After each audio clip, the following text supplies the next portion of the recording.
Okay, so hello everybody. Good morning, good afternoon, good evening. Thank you very much for joining us for this webinar on technology as a global public good and service for the SDGs. My name is Adriana Bankston, and I'm currently the Chief Outreach Officer for the Journal of Science Policy and Governance. I would like to thank our partners for this webinar, the UN Department of Economic and Social Affairs, UN Conference on Trade and Development, UN Major Group for Children and Youth, Global Young Academy, ETC Group, and Civil Society Financing for Development Group. We're really grateful for this collaborative effort, and we're eager to start the discussion today. So just to begin, I want to tell you a little bit about JSPG. So we are an internationally recognized open access peer-reviewed research publication and a 501c3 nonprofit organization. But more than that, we're also a professional development tool for early career researchers in science policy. We are managed by and for students, policy fellows, and early career scholars of all academic and professional backgrounds. And we encourage students and early career scholars to engage and contribute to the policymaking process at all levels of government. And you can see our Twitter and website here. We publish a variety of different write-ups. So you can see here, op-eds, technology assessments, policy memos, analyses, as well as white papers, book reviews, workshop proceedings, and other research articles concerning every corner of science and technology policy. We really try to support both national and international initiatives to help students and early career scholars engage with science and technology policy. And we publish 2 standard issues and 2 to 4 special topics issues per year, similarly to the one that, that you will hear about today from JSPG and UNMGCY. And we're really keen on publishing the work of students and early career scholars. And so a lot of publications have co-authors, but we require that they are first authors. And this is really something that is important to us. And our standard issue deadline coming up is November 15th. So I'm happy to answer more questions about JSPG as well.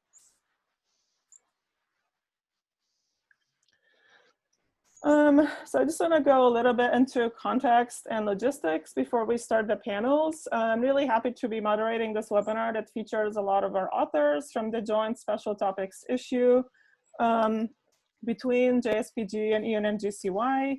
We're really grateful to UNMGCY for their partnership, both for the issue and this webinar today. And I would like to extend a special thank you to Donovan Gutierrez from UNMGCY for working with me on planning this webinar, as well as Daiki Yoshioda for making the video that you're about to see, and Sahil Mehta, who is JSPG's Director of Communications, for making the graphics that you've been seeing on Twitter, and for promoting the webinar. We hope this event will be both informative and inspiring for all of you, and as we think about how to prioritize technology justice around the world. We are also eager to hear from you, as there will be ample opportunities to contribute. In terms of logistics, just to remind everyone, please mute your microphones during the presentations to reduce background noise. And please turn off the video to give attention to the speakers. We'd like the speakers and moderators to keep their videos on, but participants, please turn it off. Just to remind you, this webinar is being recorded, and we reserve the rights to share it after the event. If you have any issues, please let us know. So in terms of the event, you should see a link to the schedule in the chat, just so you can follow along what's happening. We will begin by showing you a video of the authors from the issue, followed by an introductory discussion with Elliot Harris, Assistant Secretary General for Economic Development and Chief Economist in the UN Department of Economic and Social Affairs. We will then transition to the panel discussion moderated by Robert Lepenez from the Global Young Academy. And after the panel and Q&A, we'll move into breakout rooms for more focused discussions facilitated by some of the authors in the journal and additional resource people. And then we will share the key messages when we come back after the breakouts with everyone after at the close, before closing. And feel free to send your questions in the chat to the host, and we will try to address them as we go along. So with that, I'd like to highlight the authors from the Joint Special Topics issue who will be talking to you about their work in a video shortly. And you can find the link to the joint issue in the chat as well. So here we have George Profiliotis from the National Technical University of Athens, Greece, Jasmine Burton from the London School of Hygiene and Tropical Medicine, Public Health, London, UK, Stuti Chakraborty from Christian Medical College in Vellore, India, Morgan Livingston from UC Berkeley, and Soheb Nanhak from the University of College London. With that, let's move on to the video.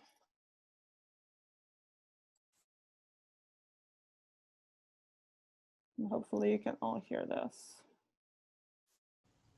My name is George Profitiotis, and I'm a PhD candidate at the National Technical University of Athens. My PhD work is currently exploring the ex-ante economic valuation of potential national planetary protection policies for private space missions.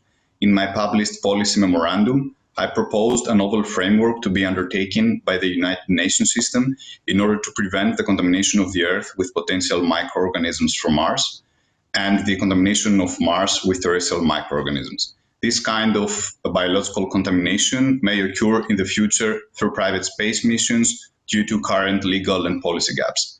As the environmental goods on Earth and on Mars are non-excludable, we must make sure that the social costs and the social benefits of future private space missions will be balanced in a way that will promote equity, justice, and sustainable development both on Earth and in space. Hey everyone, my name is Jasmine Burton and I am a 2017 Masters of Public Health graduate from the London School of Hygiene and Tropical Medicine. I'm a current contractor at the Centers for Disease Control and Prevention, as well as the founder and CEO of a sanitation social enterprise called Wish for Wash.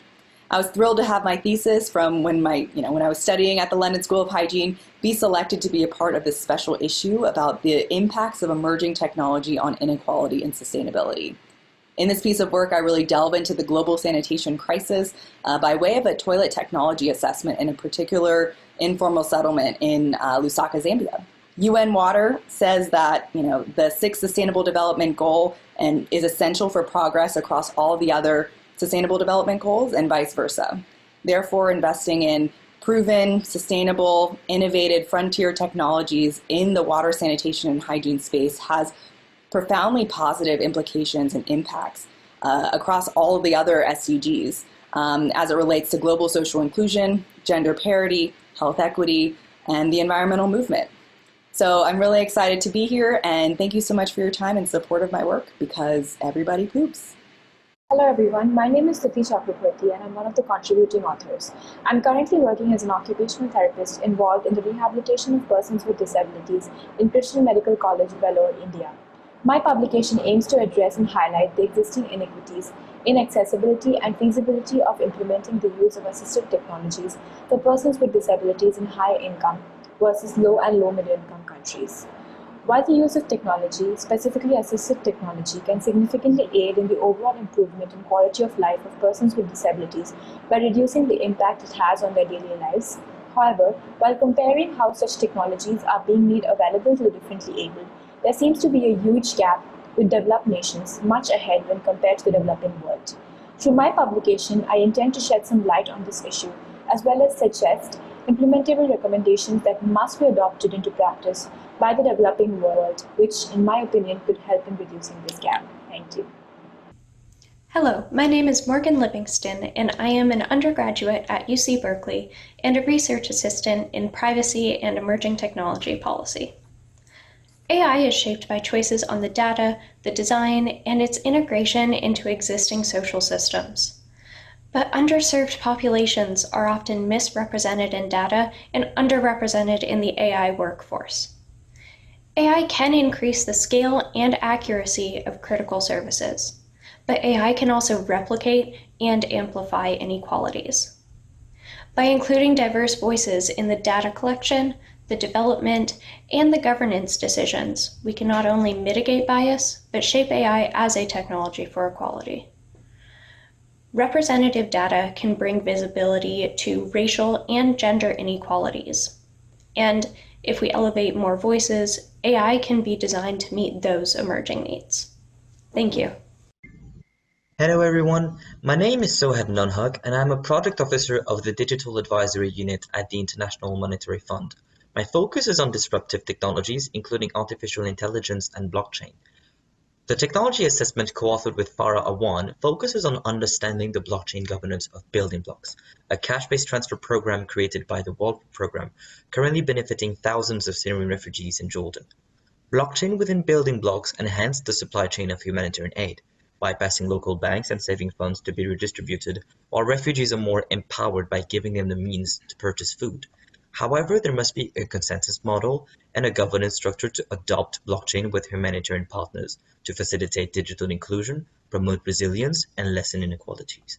Building blocks is an effective way to achieve the Zero Hunger Sustainable Development Goal by 2030 and can be an invitation to collaborate with other humanitarian agencies to coordinate aid in the region, thus significantly reduce duplication of efforts as a result. Thank you very much.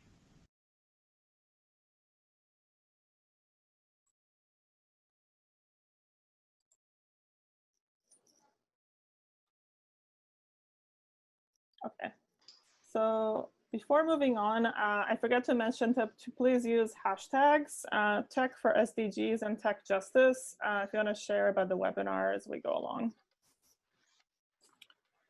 So now I'd like to introduce Elliot Harris, who is a macroeconomist by training, and he was previously Assistant Secretary General for the United Nations Environment, heading their office in New York. He also has a career at the IMF as an economist and is now Assistant Secretary General for Economic Development and Chief Economist at the UN Department of Economic and Social Affairs. Elliot, welcome. We're excited to have you here. Thank you very much. Thank you for making the time to join us and frame the broad context of this webinar. The first question for you is, what are some of the ways in which technology can be a public good, and what technology trends are most concerning? Thank you very much, Adriana. And again, thanks to the organizers for the invitation. Very pleased to be here. Technology is everywhere, and it enables modern life. I often talk about the way in which we've taken so much technology for granted because it's been around us all the time. Concrete case in point is electricity. I mean, all of us would agree that lacking access to electricity is utterly unacceptable. And we think of it as just a part of normal life. Those of us who don't have access to electricity, they suffer and are tremendously left behind. And that's one of the reasons why, for example, electricity provision in most societies is organized by public utilities. The technology is critical because it is the way in which we will be able to achieve the Sustainable Development Goals. And consequently, we have to think of the technology as the enabling framework. It is part of the means of implementation of the SDGs and of the 2030 agenda. And its nature as a public good derives from that. We cannot possibly move towards greater sustainability without deploying technologies. And consequently, the technologies are essential and therefore are something that are a benefit to us all. But there are a couple of caveats there, and that leads into some of the concerns that we see surrounding the whole issue of technological innovation. The first is that if we agree that technology is central to achieving the SDGs, it can only do so if it is accessible to everyone.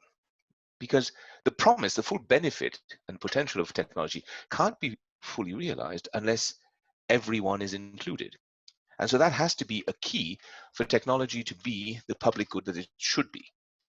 Now, of course, it's always the wealthier people and the wealthier countries that have first access to these technologies. These are innovations that generally are more expensive when they come out, and that is always going to be the case. But the problem arises if it stays that way. If the technology is reserved to those who have the means to pay for it, And that puts the poorer people within countries and the poorer countries themselves at a tremendous disadvantage, making it possible for them to be left behind. And this is exactly what is happening today.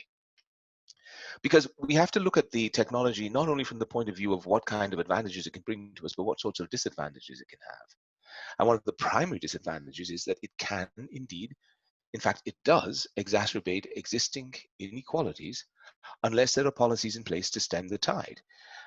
So the fact of the matter is the benefits and the risks of technology are not equally distributed. We do not all have access to the technologies. We are not all equally well equipped to take advantage of them. You know? But if the technologies are capable of generating these inequalities in addition to providing benefits, then we have to address that head on if we want them to serve the purpose of attaining the 2030 agenda, because the core tenet of that agenda is to leave no one behind. And one of the ways in which we can deal with this problem is, of course, we have to make sure that people are well equipped to take advantage of the technologies as they come along. And that's education and training, ongoing and lifelong education and training. It has to be at the heart of the mix. That then raises another problem that we see, which is that our economies are rushing headlong into the digital era. More and more of our value is being produced through digital means. But the problem is that the fiscal space of governments isn't accompanying that. All of this value that's being generated in the digital space is not being effectively subject to the fiscal regime, to taxes. So that means governments are not collecting enough of the resources generated by the economies in order to be able to do what they need to do to make sure that technology is equitably available to all. And this is a real problem, because if we want to solve the problem of inequitable access to technology and inequitable impact of technology, then we have to do some of the policy interventions that I've mentioned above. We have to broaden the access to everyone. We have to equip everyone to participate in the technology. And we're trying to find a solution to this problem, not to be punitive, but in order to equip governments to play the role that they have to play if technology is going to be a force for good going forward. The last issue that I want to talk about is this question of opportunity. We have access to the technologies and then the opportunities to use them. We have existing barriers to entry in digital markets that come about because the question of access to data is not equitably distributed. You know, there are big technology-based platforms or technology companies that by nature of their activities, they have sort of primary access to this data. Very often there's a level of research and development that's needed to be able to compete on these markets. And that level of research and development is so high that it effectively excludes small startups if they don't have access to financing. And then, of course, there are the tremendous network effects that entrenched players have. And that creates a sort of built-in advantage. All of that combines to result in a high degree of market concentration in the digital space, far more than in any other sector of the economy. And that limits the choice to users and to consumers. It creates a degree of power that these big tech firms have that is perhaps more than a little worrisome. And more to the point, it locks out latecomers. Those who are just starting to innovate find it very, very difficult to establish themselves in markets, and that includes many enterprises in the global south. And all of that combines, again, to worsen the problem of inequalities of wealth and income. And the last thing that we have to think about as well is that these technologies, for all of their potential benefits, they have huge downsides. Right now, we've seen a lot of disinformation being spread around the world via the internet about the COVID crisis. We've seen people use the internet to spread hate and to incite violence. We also have problems of cybersecurity and breaches of privacy. All of these are things that are downsides, and if technology is to function as a public good, we have to address them going forward in a collective way, in ways that are suitable for all of us around the world to benefit, and not just for those who are already benefiting to the disadvantage of others. I'll stop there. Great, thank you very much for that answer. That was really helpful for framing the overall context of what we're talking about today. And so I have another question for you. If you can address what steps the UN has taken or are planning to take to address these issues. Well, again, the very nature of technology as a public good sort of calls the UN into the game, if you will. And we have been doing quite a bit around these issues of new technology. I can't talk about everything, but I'll try to mention some of the highlights. In 2018, the Secretary General launched what he called a strategy on new technologies. It's a way that sets out the framework within which the UN is supposed to deal with these issues. It's anchored in the UN Charter, the Universal Declaration of Human Rights, and of course, the 2030 Agenda for Sustainable Development. Now, that agenda itself set out from the very beginning the central role that technology is expected to play. There are three so-called means of implementation, and technology and innovation is one of them. And as a result of that, we had the technology facilitation mechanism created, and it's housed within my department in DESA, and it was created just after the 2030 agenda was adopted. And as a part of that technology facilitation mechanism, we set up the Science, Technology and Innovation Forum, which was advised and guided by the 10-member group of experts. Naki is one of the original founding members of that forum and of the 10-member group. And that is intended to bring together experts from science and technology fields, the UN system, country representatives, civil society representatives, to look at ways in which technology could help to better achieve the sustainable development goals, and feeds into the high-level political forum, which reviews the progress under the SDGs, and it's actually going on as we speak. Now, we also have created a system-wide roadmap for supporting capacity development for artificial intelligence. It sets out the actions that the UN is going to support member states to take on things like infrastructure, the data, the human capital development, but as also in the sort of soft infrastructure, the policies, the law, the human rights aspects of the whole question of technology. Equally important is with the rising importance of artificial intelligence, we are working under the leadership of UNESCO to develop what we call principles of ethics for artificial intelligence. And we have a draft out that is in public consultation. I encourage you all to have a look at that and to feed into this consultation process so you can bring your views to bear on this important issue. The SG has convened a high-level panel on digital cooperation, and that has provided, again, recommendations that we can act on to improve access, to improve equity and safety and the protection of human rights in the digital space. And I do think that there's quite a bit going on that is perhaps less in the way of formal initiatives, but more in the way in which we interact with governments and with civil society partners to try to focus in on the benefits that technology can generate while not losing sight of the adverse impacts and the disadvantages that we have to manage if we want technology to be a force for good.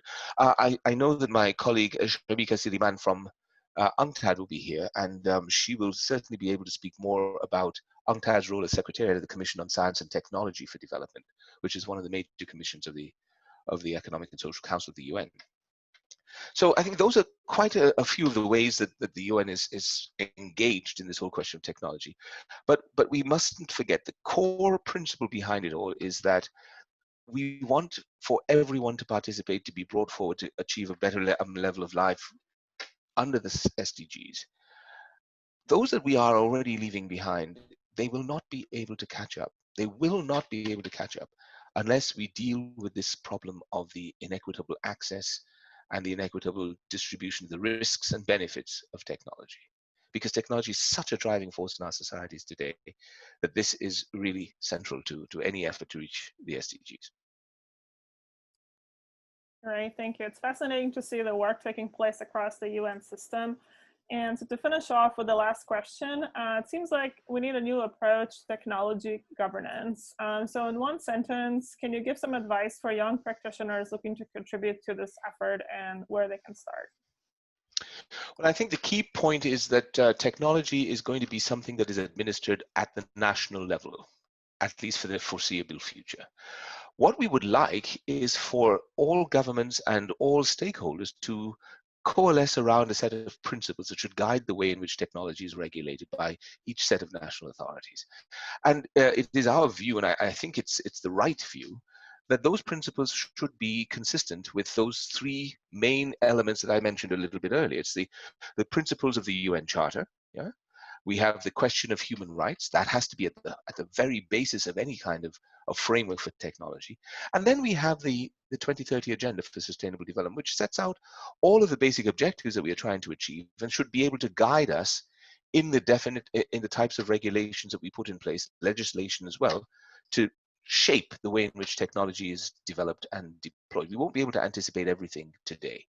But if we set up principles to guide how we use the technology, then that hopefully should shape the way in which technologies are developed and deployed for the public good. I'll stop there. Great, thank you so much. I'd like to thank Elliot Harris for joining us, and let's move on to the panel discussion. I would like to introduce Robert Lepenez, our panel moderator, who's a research scientist at the Helmholtz Center for Environmental Research, and also executive committee member at the Global Young Academy, which is an international academy of young scientists that aims to give a voice to young scientists across the globe. Robert? Yes, thank you so much, Adriana. Let me just share my screen real quick. There we go. Great. Can you see the slides? Perfect. Yes. Thanks so much. I'm delighted to be part of this event. The mission of the Global Young Academy is to give a voice to young scientists across the globe. So we couldn't be happier to hear and read young scholars who think about the implications of emerging technologies on inequalities and sustainable development, and who offer solutions. So thanks for this collaborative effort to showcase young researchers. I would like to welcome our 4 distinguished panel members who will share reflections on the most pressing issues around technology systems and recommendations for overcoming challenges related to them, and highlight specific programs that are aiming at promoting technology justice. So I will introduce them and then give the floor first to Shamika Serimani and then the others, and at the end of it, we will have a short Q&A session. So Dr. Shamika Serimani is the director of the Division on Technology and Logistics of UNCTAD. She leads UNCTAD's work in science, technology, and innovation, including the work on e-commerce and digital economy. And she also serves as the head of the Secretariat of the UN Commission of Science and Technology for Development, which, and this is very important, is the focal point of the United Nations on STI, policy dialogue. So Dr. Serimani, we are delighted to have you with us, and you will speak first in just a bit. Afterwards, we will hear from Anissa Trianti, who is a postdoctoral researcher who's working on water and climate governance and has been advocate for several years in youth, civil society, and young scientist engagement. Dr. Trianti holds a PhD from the University of Amsterdam with a dissertation on governance of ecosystem-based disaster risk reduction, and was a young scientist representative on the UNDRI Global Science and Technology Advisory Group, and is one of the science policy focal points within the UN Major Group for Children and Youth. So welcome, Dr. Trianti. Third up, we'll have Tom Wakeford, who is an action researcher and participatory worker at the etc. Group, the technology watchdog, who's been involved in a range of participatory technology assessments over the last 25 years, been involved in many deliberative processes focusing on racism, ageism, social justice. So welcome. Last but no means least panelist is Nebojša Nakicenovic-Naki, who's the executive director of the World in 2050 report. He was the deputy and acting director general of IASA, the International Institute of Applied Systems Analysis, and also tenured professor of energy economics at the TU Wien. He holds numerous positions. He's member of the Earth League, the Earth Commission of the Global Commons Alliance. He's on a long list of editorial boards of peer-reviewed scientific journals and has been active at the Science Policy Interface for many years, especially on topics of long-term patterns of technological change, economic development, and response to climate change. So thank you all for participating. I would now like to give the floor to Shamika Serimani. Dr. Serimani, the floor is yours. Thank you very much, Robert, and good day to all of you. And first, let me thank the Journal of Science, Policy and Governance and the United Nations Major Group for Children and Youth for inviting me to be part of this very important panel. So I think it's very clear to all of us, we are working in technology, and that and more broadly STI, science, technology, and innovation, and these are critical for achieving the SDGs. And UNCTAD has consistently emphasized that technological change is essential for economic growth and sustainable development. So based on UNCTAD's experience on the ground, let me first talk about how to shape technological solutions towards the SDGs. And this is not an easy thing to do. And second, based on the discussions taking place at the United Nations Commission on Science and Technology for Development, which is the focal point of the UN system for STI policy dialogue, I will briefly address the unintended consequences of frontier technologies and what to do. I think Elliot started to talk about this. Let me take it forward a bit more. United Nations major group for children and youth has been involved in shaping this discussion. I think Donovan, you have been with us at many CSTDs, you will, the messages I bring to you will resonate very well among your groups. So both issues that I present to you are pretty much unfinished business. And I hope you would leverage your powers and your networks to advocate for them. So let me get to the shaping technological solutions towards the SDGs. See, without appropriate policies, technologies, be they old or new, are unlikely to deliver progress on the global development agenda. I know policies, regulatory frameworks are not too fashionable, but they're essential to create an enabling environment for the firms to innovate and thrive. And this is critical. In this regard, UNCTAD's STI policy reviews, we call them STIP reviews, support governments to integrate STI policies into their national development strategies so as to work towards SDGs. And we have learned several lessons on the way. So I'm going to present to you a couple of these. While we talk a lot about paying attention to breakthrough innovations designed specifically to address the SDGs, our analysis of national STI strategies shows that they rarely focus on sustainable development.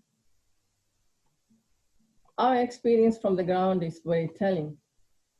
You see, while we are living through a fast-moving technological revolution, the STI ministries that are supposed to lead the national efforts are very weak in many developing countries. And they are far down in the totem pole of government ministries. You know, they are not the finance ministry, the big transport, environment ministries. STI ministry is a very small ministry tucked somewhere down below. STI ministries are grossly underfunded. They find it difficult to retain talent. So they have a weak voice in the governmental machinery. So partly because of this, there is no whole of government or a systems approach to mobilizing efforts to benefit from technologies. Getting national governments in many developing countries fit for purpose to adapt and adopt this, especially this new wave of frontier technologies, as well as all technologies, is a major unfinished business. I know this is also not discussed much, but I want to put this to you. While cash-strapped governments, especially now with COVID-19, should pay keen attention to intermediaries, the people and institutions that can bridge the technological gap. And investment in these systems are critical because we will never be able in developing world to build all the infrastructure, the old skills and everything that is needed. You need the people who are bridging, institutions that are bridging these skills and infrastructure gaps. So I am talking about extension workers who can train farmers how to use smartphone applications on crop monitoring and early warning to disasters, which themselves are based on sophisticated space technologies. And because of extension workers, farmers do not need to know how to handle remote sensing data and GIS. And take the example of public health workers who are helping communities right now to contact trace those who are exposed to COVID-19 in remote areas of countries such as Vietnam and Sri Lanka. Or those who help to compile big data through crowdsourcing by working with communities to track typhoid outbreaks, Ebola, and so forth in many parts of the world. And I'm talking about national research institutes that help firms and farms to find appropriate technologies to assist in technological learning and building innovation capacities. For example, we've done work in Ethiopia and we find very valuable national research institutes on the ground. So these skilled intermediaries are a critical technology bridge, but they are too often overlooked. And because they are also not fashionable, these are nitty-gritty of the system. Over time, many of these institutions have been weakened, especially during the structural adjustment periods in the 90s. And governments now need to pay special attention, as these intermediaries are the ones who could bring frontier technologies to the bottom billion. This has been one of our perennial recommendations in UNTAD, and especially in our STIP reviews, but this is an unfinished business. So let me get to the second point. Unintended consequences of frontier technologies. I think a couple of your authors, Morgan mentioned that she works on these areas, and I think Elliot mentioned and the unintended consequences. Let me put to you some thoughts. These new frontier technologies could have unintended consequences. We know automation and digitalization can have positive returns for people with the right skills and not for all. Elliot mentioned the winner takes all nature of digital technologies that can increase inequality through market concentration. And in fact, at UNTAD's Digital Economy Report 2019, this was the big topic, the concentration of these platforms in basically in two countries, in China and the US, and what is going to happen to the rest. The design of technology and how it is used can also perpetuate inequalities. Algorithm bias, I think a couple of you mentioned earlier, is a good example. So this list goes on. You see, while the impact of frontier technologies will be felt by all, not all of us are participating equally in defining the path that these technologies will follow. We need a global, inclusive dialogue about all aspects of fast technological change and its impact on society, including its normative dimension. So let me talk a bit about the normative dimension. You see, there is a growing realization among all scientists, and especially yourselves, the young scientists, of the need to develop ethics, guidelines, and principles for these new technologies. Some time ago at UNTAD, we mapped that just in artificial intelligence, over 30 principles and guidelines have been developed by academic, NGOs, governments, and industry. But they were very different from each other and sometimes with conflicting emphasis and priorities. So pointing very clearly to the need for a more comprehensive and coherent framework. So beyond AI, normative and ethical considerations also need to be deliberated across a range of other technologies, including synthetic biology, IoT, nanotechnology, drones, and also neurotechnologies. So here there's a critical role for social activism to push for technologies for good. I'm glad that ETC is on board today, and they will talk a bit more. And we like to see that the push for technologies for good in ways that align with principles of equity and inclusion, the topic of this session. So the UN Commission on Science and Technology for Development, the focal point in the system to discuss these matters, can play a central role in this dialogue. And youth groups should lead this discussion in the CSTD, because it is your world that could get badly messed up by the actions of today. In fact, UNCTAD's forthcoming Technology and Innovation Report 2020 will critically examine the possibility of frontier technologies widening existing inequalities and creating new ones. And we will come up with policy recommendations for developing countries and how to address these inequalities. So in conclusion, while the technologies are critical for achieving the SDGs, I think we all know that, we are all converted here, not all countries are putting in place sound policies, and not all stakeholders are participating equally in defining the path that technologies will follow. So UNCTAD and CSTD will continue to strive for creating the space for an inclusive dialogue about all aspects of technological change and its impact on society. And I would like to invite you to shape that discussion. And on this account, I want to let you know the CSTD is meeting next year in May. And please be here in Geneva to shape the discussion. Thank you. Thank you so much, Dr. Selimani. I'm sure many participating youth will want to help shape the discussion, so we welcome very much your invitation and also look forward to the UNTEC reports, and we will try to make STI fashionable, as you said. Wonderful. I would like to give the floor to Dr. Trianti now, who will share her screen with us. Thank you. The floor is yours. I hope you can all see my screen now. It's great. Great, thanks so much. First of all, I would like to thank the organizer for having me today. I'm very happy to join this webinar, and I'd like to present some of my insights regarding the technological systems and challenges, and also to share with you some of the initiatives that I have been involved with related to science and technology. So first, regarding technological system and its challenges, I think it is very important to understand what are the existing problems and challenges, and how can technology and innovation be beneficial to solve these problems. And I'd like to start first by framing the problems from the environmental perspective, since my research work are mostly focusing on environmental governance. The concept of Anthropocene and its challenges is very well fitting here.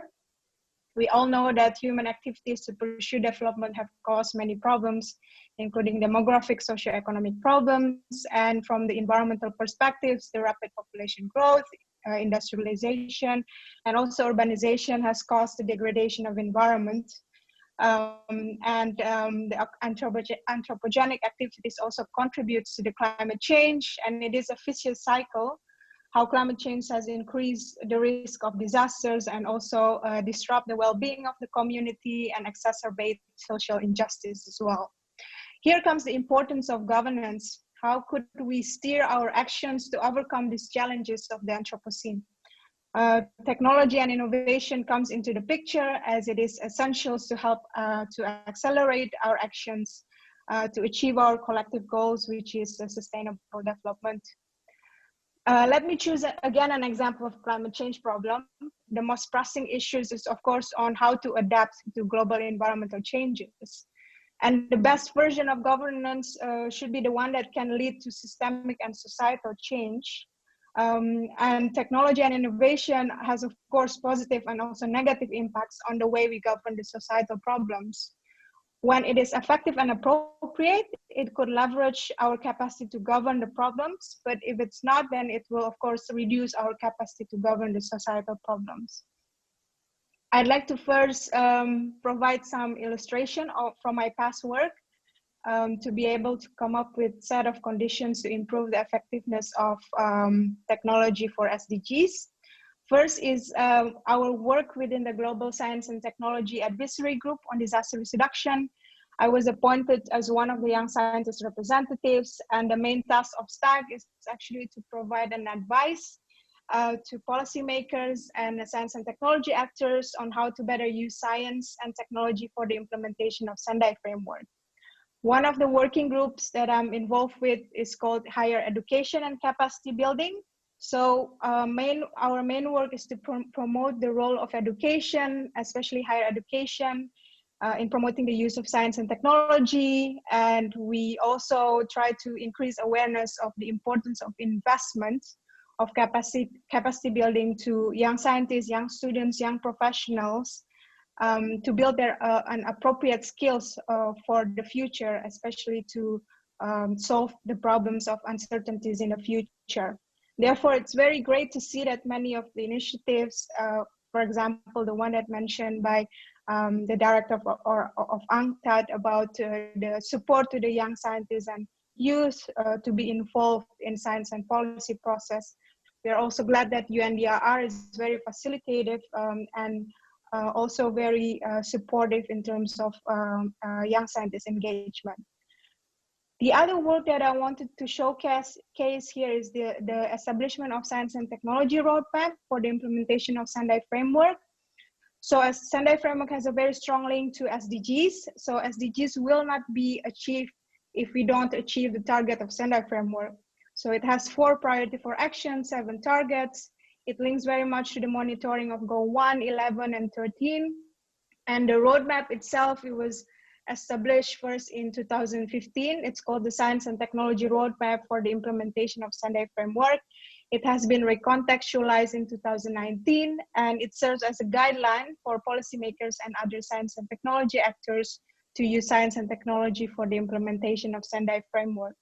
I would say that the consultation process was very thorough, so it involved many different stakeholders with different backgrounds, also civil society organization, different field of science. It really shows the inter and transdisciplinary values of the exercise. And I'm very proud to say that the young scientists also very much involved in developing the idea of the recontextualization. And I'd like to highlight the 4 outcomes here that I found very relevant to the topic that we are discussing now. The first one, the assessment and the updation of data and knowledge, the importance of dissemination, monitoring and review, and capacity building. So each priority of actions are grouped based on the priority for actions of Sendai Framework, and also these 4 types of interrelated outcomes. We can see that the capacity building is very crucial as an integral part of the Science and Technology Roadmap to ensure beneficial outcomes for of technology and innovation. Finally, this is my last slide on the lessons learned.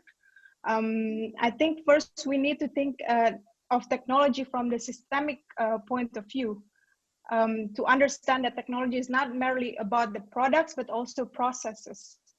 And the problems that we are now face and try to be solved are very diverse, very dynamic, crossing scales, and also uncertain.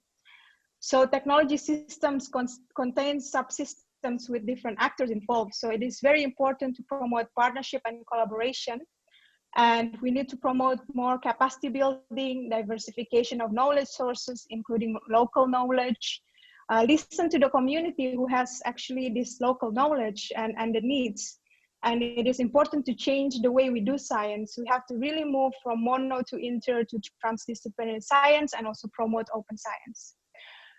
We also need a stronger coordination in terms of technology governance and effective regulation. This is very crucial, especially to regulate the new emergence technology. And we need to include technology in our planning in a more programmatic way to combine short and long-term strategies. And we need an investment to deal with uncertainties. Uncertainties is very, very important. And I think technology and innovation could really have a crucial roles for us to deal with uncertainties in the future. And of course, to leverage the acceptance of technology, we need to make sure that the process of designing, of implementing, and also for assessing technology and innovation, it should be legitimate. It should be inclusive and democratic to ensure that it will be well accepted by the community. And the last one, but most important one, is that context really, really matters. We have to understand who are the beneficiaries of the technology, and it has to be based on the fitness with the socioeconomic, cultural, and political characteristics to understand if it is really feasible to implement certain technology, and also we need to understand the implication of technology for the society. I think I'll leave it at that, and hopefully we can have more discussion later on. I will give the floor back to the moderator. Over to you, Robert.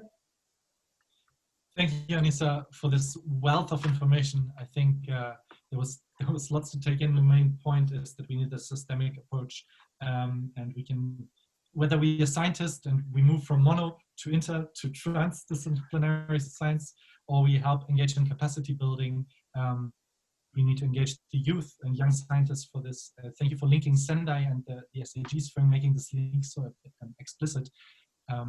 And I hope there will be also questions from the audience coming in about this later. You can still send them in the chat to the moderators if you want to. Next up, so thank you. Next up is Tom Wakeford from the Etc. group. Tom, the floor is yours.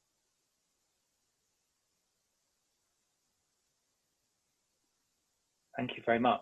I'd like to repeat the thanks to the organizers. It's really great to be part of this important event, and it seems technology is really a big part of the response to COVID-19, and I'll come back to that.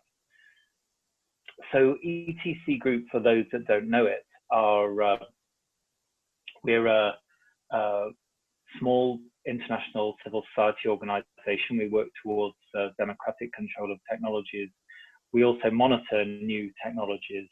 And I guess our answer to the question of how technology is made for the public good is that some democratic control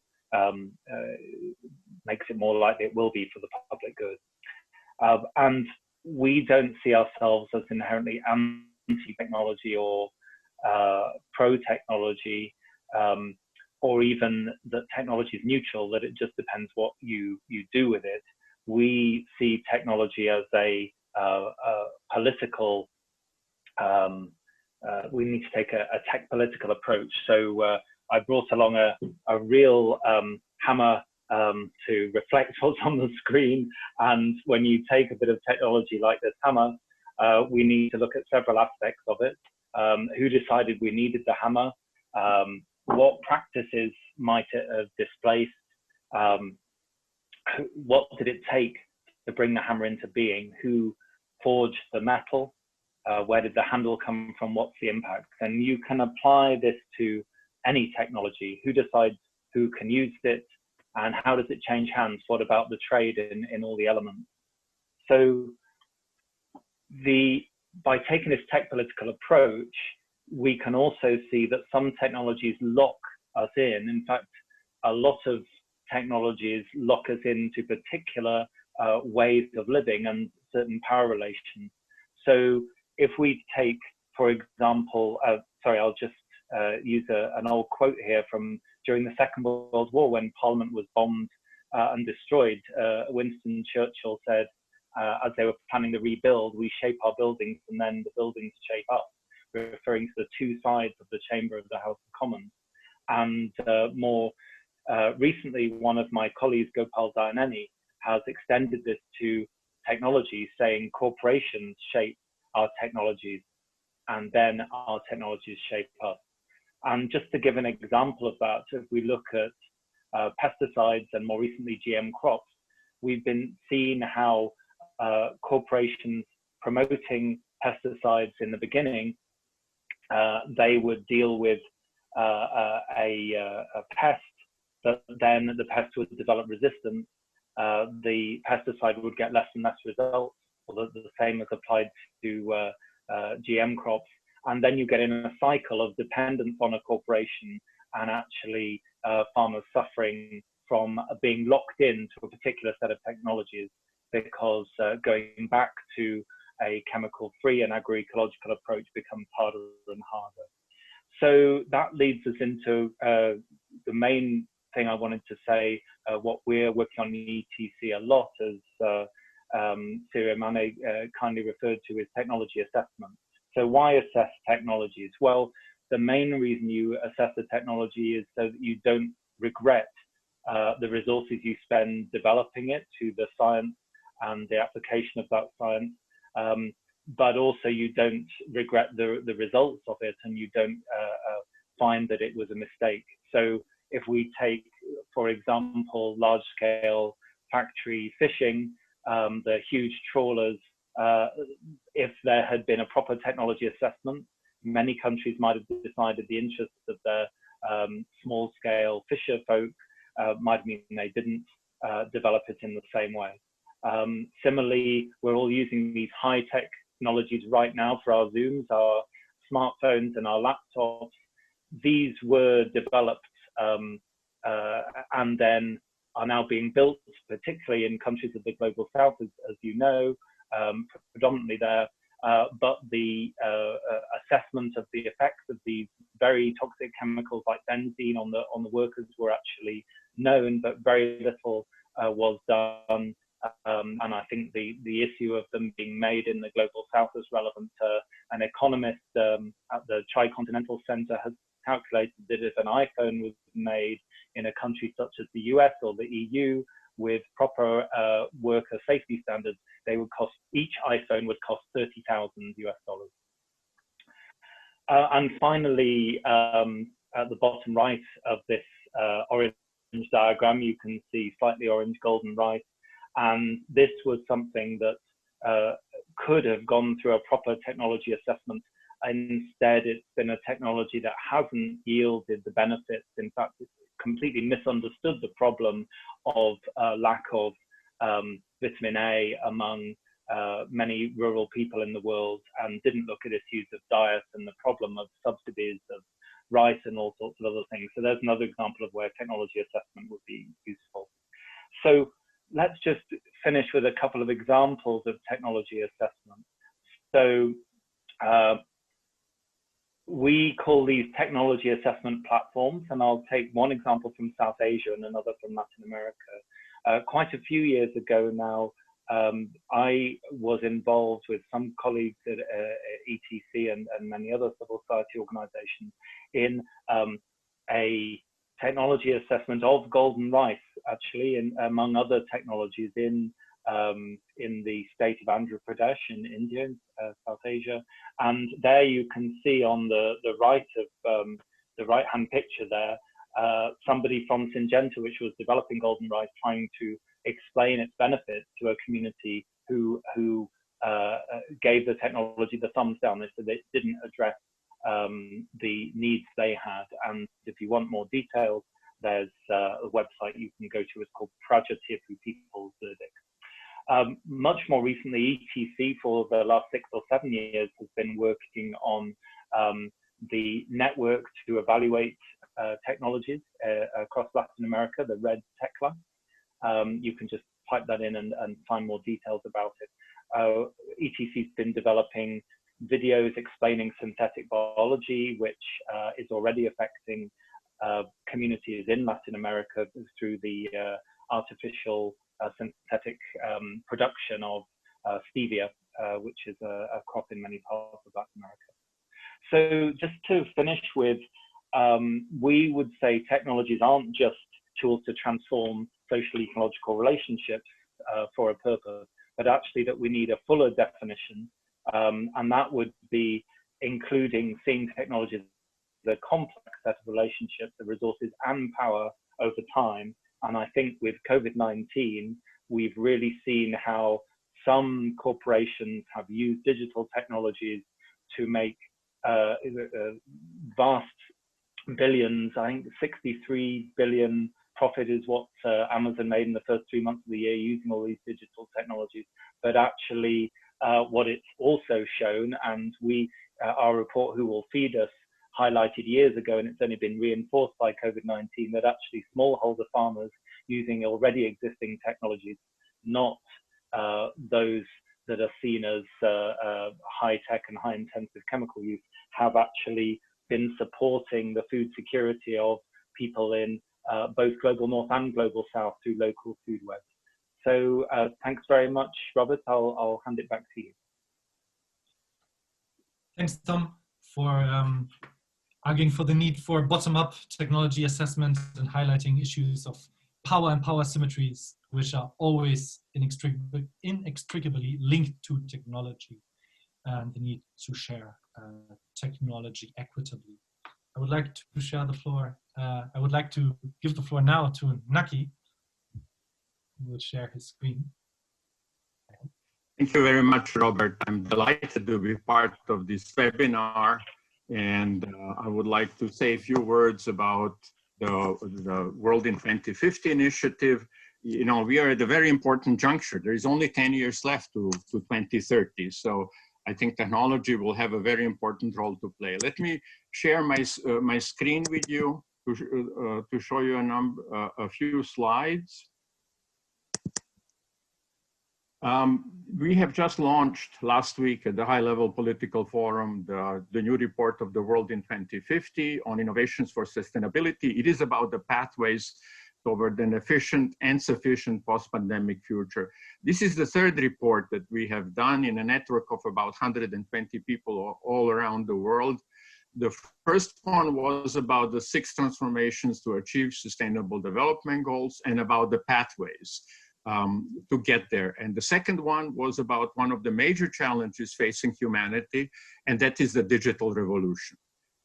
So let me just show you what is one of the key points of the current report, and you can download it from the website that I've shown. If you look horizontally, we have human well-being, and vertical, the provision of the basic services. And until now, basic access was the point, and that's not sufficient, because many people are left behind. 3 billion cook with solid fuels, 2 billion do not have access to clean water, and so on. And I think that the COVID-19 crisis has amplified everything that is good and bad somehow in our societies. I have to submit, I was infected beginning of March, and it is a very difficult disease, and in particular, those excluded suffer the most. On the other side, we have people who overconsume. And that is about sufficiency, because, for example, there are almost as many obese people in the world as there are those who go hungry every night. So this sufficiency corridor was the approach we have taken in order to achieve sustainable, safe, and just future for all. And I think this is really important for the youth and children that will be living and designing our future over the coming decades. Let me just give you an example of what I mean by that. You can see on the left, Motorola 6200 phone that was launched in 1992. That was the first GSM phone, and below, a smartphone. Now, a smartphone needs about 5 watts of energy. If you compare that to the devices it has replaced in the middle, they would have needed about 100 times as much energy. So efficiency is the way to provide better services, decent life for everybody, while reducing the material and other needs. By the way, on the materials, a smartphone needs about 25 times less materials than the analog devices it replaced. And you know, we looked in this report at the energy issues. The leverage is about 7 to 1. If you reduce energy services through efficiency by 1 unit, you avoid 7 units of energy. For water, the ratio is 6 to 1. For materials, even 8 to 1. And if you assume shared ownership in the future and circular economy, then the ratio might be even larger. So this is one of the key points in our report, that it is about too little and too much, and efficiency could be the solution to that.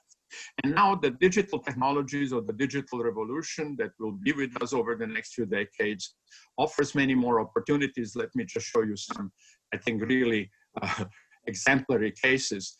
This is a heart that was printed by the 3D printer at Tel Aviv University with human tissue. It's non-functional, but it's an implication of what might be happening. Then pills that can do diagnostics and deliver medicine to the important parts of the body. A really scary part about the new digital technologies in the Anthropocene is who will be responsible for the weapons that might act on their own. How do we socially steer this development? Another technology that was developed for military purposes, exoskeletons, but can benefit people a lot.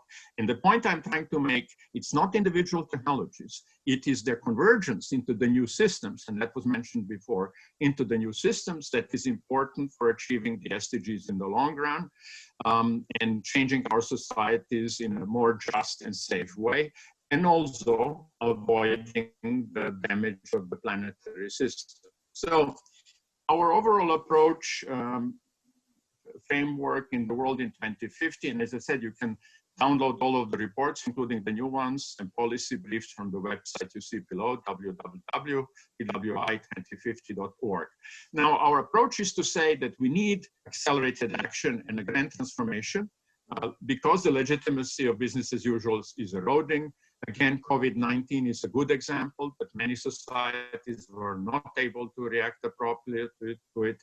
I think also youth movements like Fridays for Future are a good indication that we must change. We must move away from the status quo. This is indicated by the transformation to the 17 SDGs by 2030, but that's not the end. We have to think long-term. We have to have a vision of a just and fair future for everybody within the planetary boundaries, and that's illustrated in the long run. And I would like to submit that we need to see technology and technology systems in a broader social context. So to achieve the SDGs over the next 10 years and go beyond, to achieve the vision, we will need new values and norms. I would argue even more morality, new morality and ethics. And I hope that the children and youth will bring that around over the coming decades. So let me come to the conclusion, share with you only 5 key points. The first is that the world is at the crossroads. The 2030 agenda is achievable, but will require really accelerated action and transformative pathways. COVID-19 and many pandemics to come are a huge threat to humanity, but also they're an opportunity. Billions have been pledged to build back, but I would say we have to build forward. We have to build the type of technologies I briefly referred to. And 2050 indicates that transformations are required as an entry point to accelerated action. SDI is at the core of human development. Others have mentioned that before me. Paradoxically, it brings many negative effects. I mentioned the issue of social steering. It's not clear how to do that, but it is also the solution at the same time. And then last but not least, some of the technologies I've indicated, like mobile phones, it's a great success. Almost everybody has a mobile phone after 30 years in the world. These kind of small size granular technologies are the ones that generally diffuse faster and can be adopted faster, and therefore are yet another leverage for rapid change toward the sustainable future for all. Well, I would stop here. Thank you very much, and I look forward to the discussion.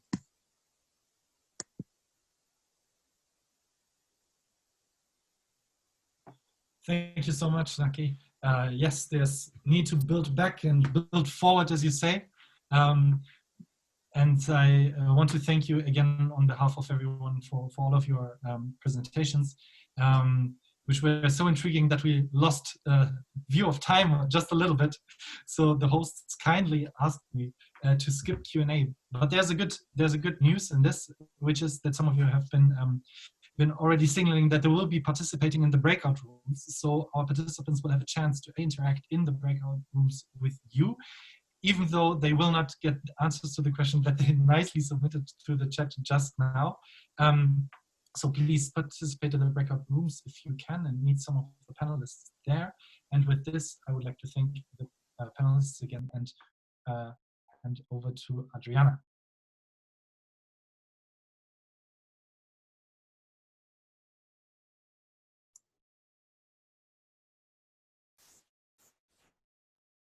Great, thank you so much for all your really informative presentations.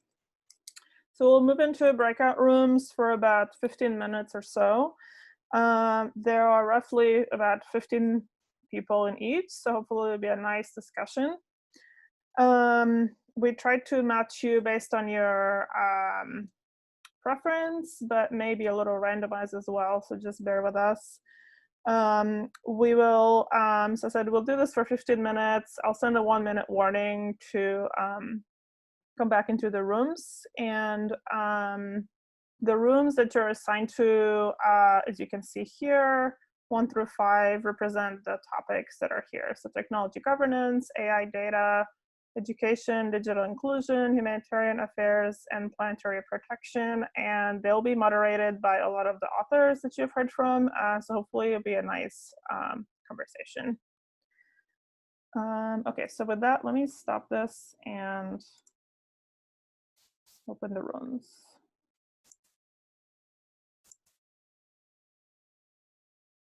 Okay, hi everybody. We hope you had a good conversation in the breakout room. So we were hoping to be able to wrap up for a couple of minutes each, but in the interest of time, we'll have to cut this short. But we'll make sure to send you notes and answers to the questions that you had, and hopefully This is just the start of this conversation, and we'll look forward to more discussions on this topic in the future. Thank you very much for participating. Thank you to our panelists and moderators, as well as all the participants who joined us today from all over the world. Thank you.